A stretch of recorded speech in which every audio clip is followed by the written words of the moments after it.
Bonjour mesdames et messieurs, in this episode I want to show you how we can work with one flash to get some really cool portraits.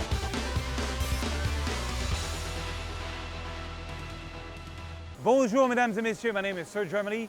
I'm a French photographer living in Los Angeles, California. And I want to show you in this video a really cool trick where you can use a flash, and a very cheap flash in fact, to make some really cool photography with non-expensive gear. So come and join me here in Malibu, El Matador, and let's take some photos together.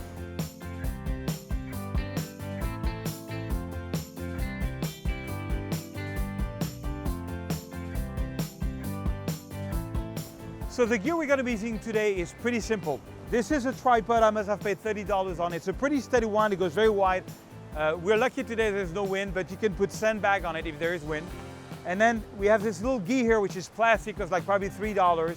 And I'm using this Chinese flash and this Chinese transmitter. This is like $30 and this is like $50, but they work really well. It says that it's made for Canon, but it works with every brand because all that receiver is doing is receiving an electrical impulsion and firing the flash.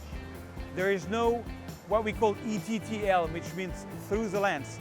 I never work ETTL, I always work manual. So all I need is for the flash to fire. And so I have another one on my camera, it's gonna fire the flash. This is a $50 flash. I have 3 of these ones and they never break. Let me show you the setting of the flash itself. Very simple. Okay, so I'm using a very simple flash, $50, and I have 2 pocket wizards, but this is $100 each. But you don't need to buy such an expensive gear. They work really well. It's gonna fire the flash. And the good thing is I don't use ETTL. All this does is, fire the flash, that's it. I'm setting the flash here. So I'm gonna start at, like, for example, at 132, and then if I find it's too much flash, I'm gonna go down to 164. If I find it's not enough, I'm gonna go up to 116. So let's start with 132 and see what it gives us. And voila, let's do it.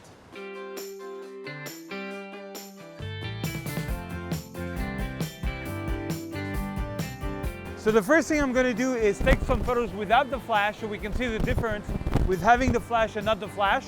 And I'm going to try to shoot on a tripod so that I have the same photo with flash and without flash, the same framing, because I may play around in Photoshop.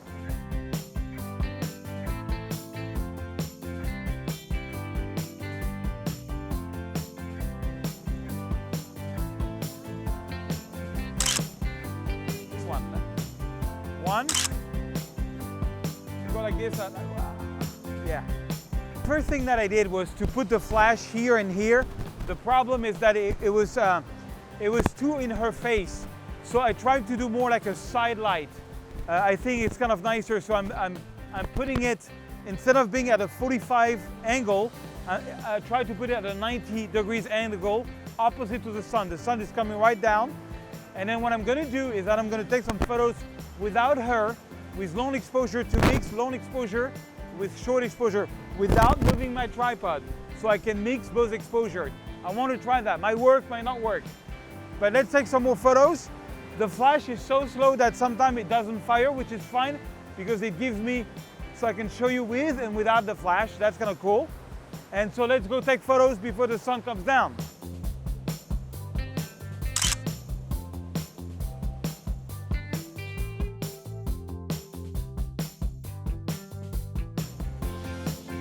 That's good.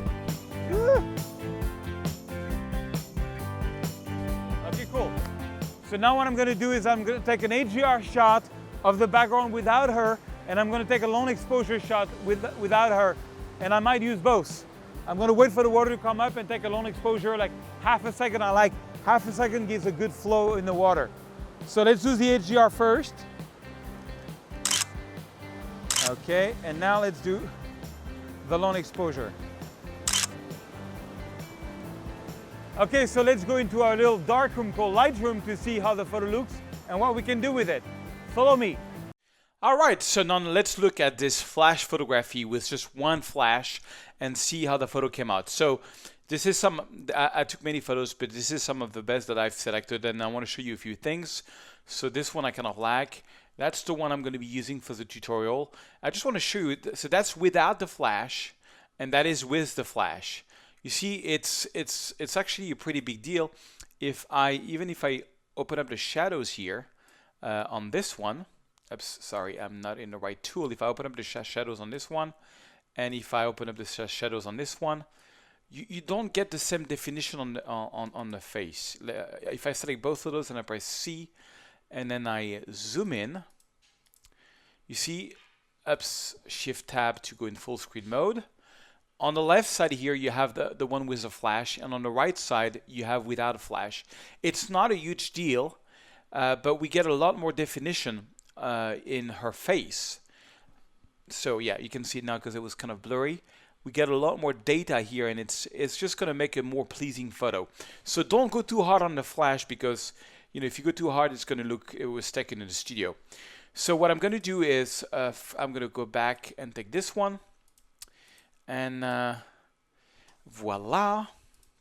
I'm going to go to the develop module, and then I'm going to keep on retouching. So I'm going to put up the shadows on this one, not completely, bring down the highlights, not completely. I don't do the same workflow for then landscapes, because you might not be happy with the result, because when a human being is involved, if you go too far on the retouching, you can get weird result. Okay, I'm going to bring back the blacks a lot, and I'm going to do my white. I like the result. I think I should have taken her more in the water, because I don't like all these stones here. But anyway, that's one version of the photo.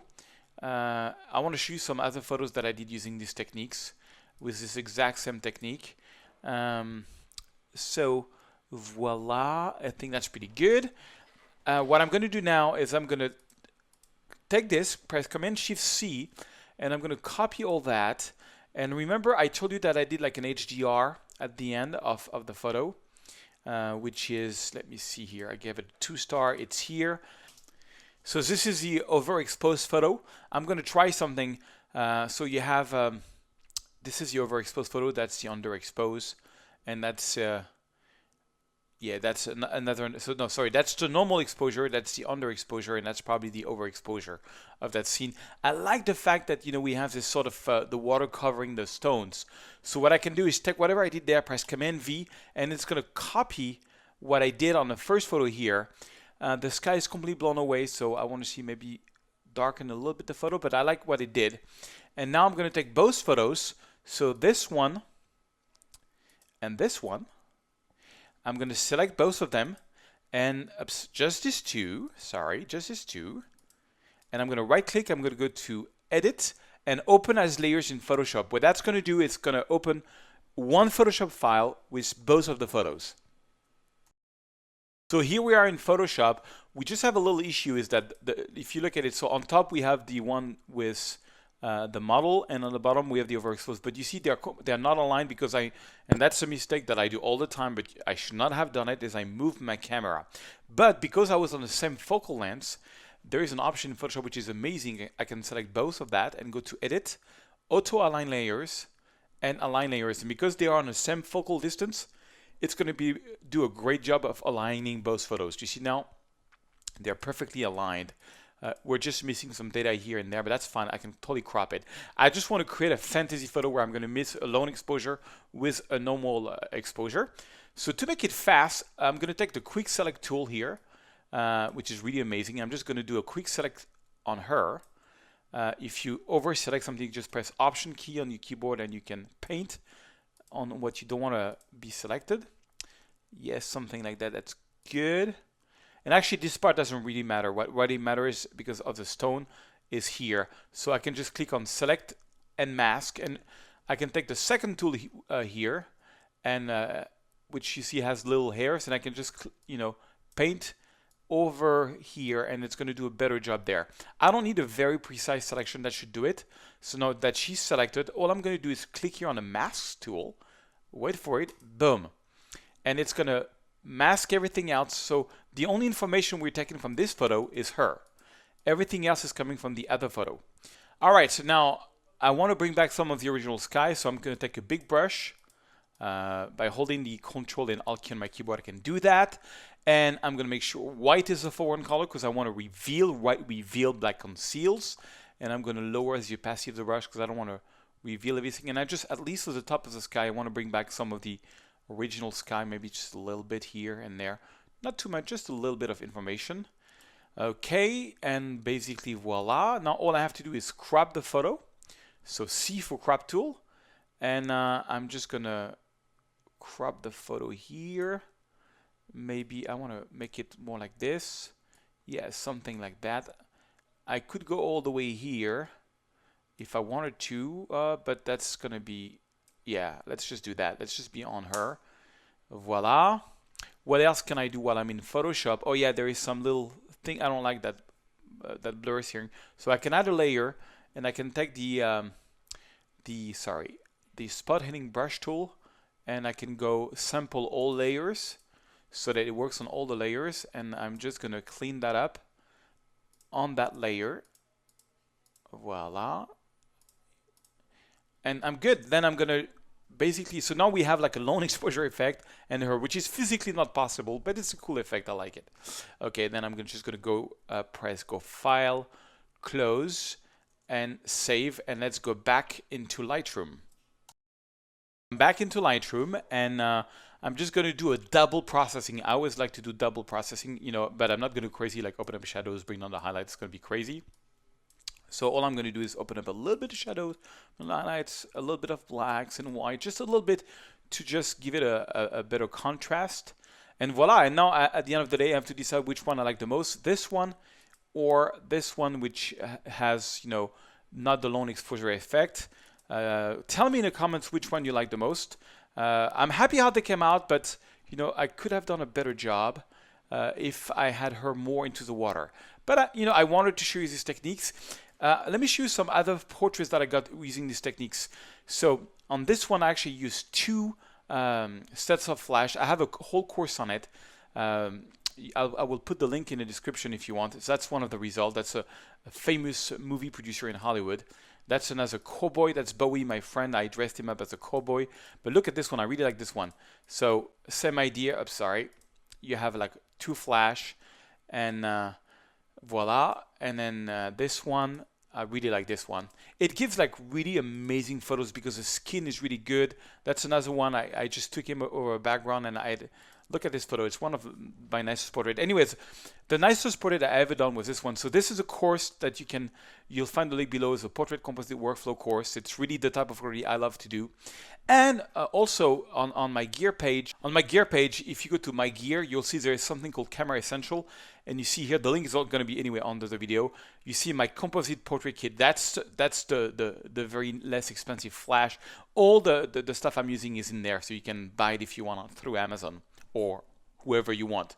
Alright guys, so I hope you're going to like this, and it's going to encourage you to take your own portraits.